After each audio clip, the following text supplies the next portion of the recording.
Biruin mo, lubog na sa baha, I love BBM pa rin. Dapat yung katangana, ginagawang krimen. Kung hindi ikulong, bitayin. Dalin sa Congress, pakain sa buhaya kay Martin. Kasagsagan ng bagyo, nakuha pa magpagawa ng tarpaulin. Halos magkandalunod na kami sa baha habang ikaw nagpapagawa ng tarpaulin. Habang nagsisisigaw kami ng tulong, yung sako ng bigas tinatatakan niya ng Martin. Kulang na lang ultimo butil ng bigas tatakan niya ng Martin. Kaya pala papahupain muna yung baha kasi hindi pa sila tapos gumawa ng tarpaulin. Saka bakit mo tatatakan ng pangalan mo yan, hindi mo naman pera yan. Ano yun, bago kayo tumulong, hihintayin pa naming matapos yung buwisit na tarpaulin na yan? Alam mo Martin, ang sarap mong palanguyin sa mura. Paulanan ng real talk tapos ihagis sa baha.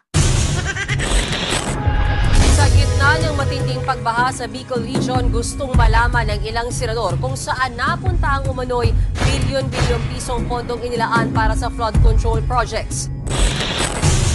Ito na yata ang pinaka-worst na government pagdating sa funds.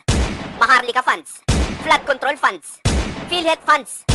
Tapos sasabayan pa ng mga tangamong funds. Kawawang mga taga Bicol kahit sino mapapasyet.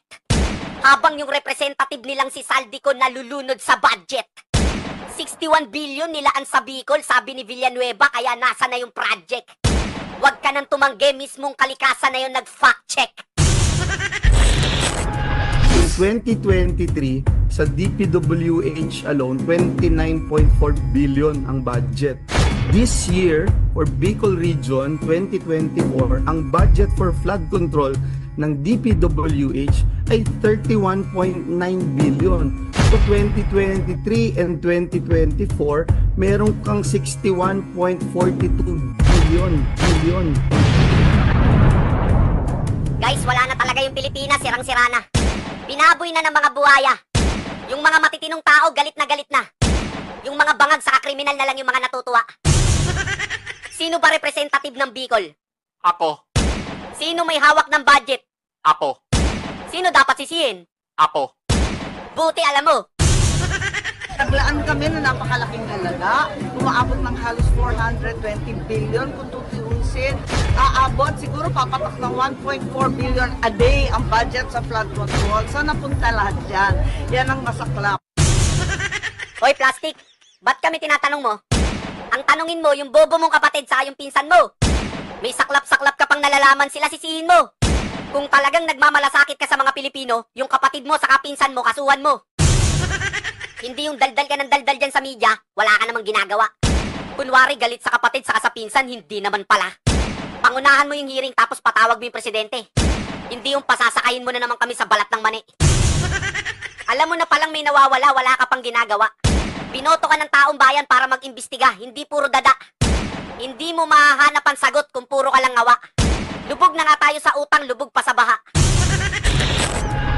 Pinalaga naman niya ni Ako Bicol Party List Representative Zaldico. Wala raw katotohanan ng umano'y bilyon-bilyong pisong flood control budget para sa Kabikulan. Ang ina niya, mo. Basta talaga pambubudol, master nyo. Tapos kunwari may i-raid na warehouse ng bigas, wala namang nakakalaboso. Hindi kaya yung smuggler ng bigas isa sa inyo? Kasi lahat ng sako ng bigas may pangalan nito. Partida kasama pa yung aso niya, si Tulfo. Bakit ba laging kasama mo to? Sa Farmers Cubao, kasama mo. Sa warehouse ng bigas, kasama mo. Paano ka namin isusumbong kay Tulfo kung pati si Tulfo kasama mo? Wala na tayong pagsusumbungan, guys. Kasama niya na lahat. Iba talaga pag may hawak ng pondo. Dinidikitan ng lahat. Papunta naman ako sa'yo. Bakit pati tong taong to? Itong taong to pati sa travel sinasama mo. Biruin mo si Mark Anthony Sayarot sa New York, sinama pa neto. Baliktad na ngayon, bagong Pilipinas, kaya yung kriminal protektado. O Igan, pasok! Igan, bistado umano'y Shabu Laboratory sa dalawang bahay sa Muntinlupa. Nasabat ang mga hinihinalang droga na nagkakalaga ng 136 million pesos. Pati ang mga makabagong makinarya na ginamit sa illegal na gawain. Sa bisa ng isang search warrant, kinalugad ng mga pulis at taga-PIDEA ang inuupahang bahay na ito sa Ayala, Alabang, Muntinlupa. Tumambad sa kanila ang sandamakmak na kagamitan na hinihinalang ginagamit sa paggawa ng shabu. Nakasalansan pa sa tray ang mga hinihinalang shabu na luto na.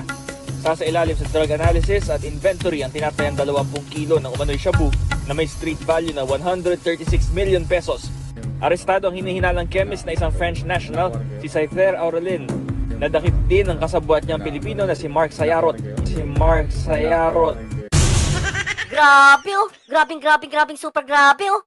Ito na yata yung pinakagrabing to the over, talagang to the very max, to the highest level na to. Biruin mo, presidente ka? Bakit kasama mo to? Ikaw, bobong ha? Kaya pala tabingi yung bunganga mo.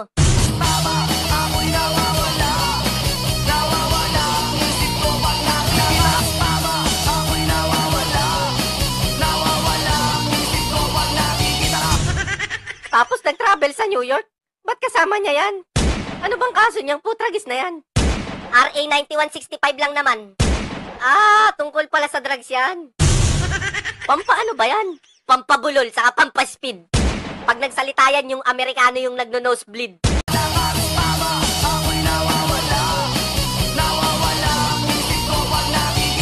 Nandiyan dyan si Sayarot, malay mo siya yung taga-feed. Kaya tingnan mo yung bunganga ni Bobong, kala mo na palo ng pala sa iwahig. Biruin mo, nag-travel yan ha. Kasama yung hari ng pondo, si Bangag, si Kokak sa Amerika. Wala namang nakukuhang investor, parang tanga. Nag-travel yan, kasama si Sayarot, saan ka pa? Gamit pa pera ng bayan, saya-saya. Kasama pa si Cute. Cute! Cute!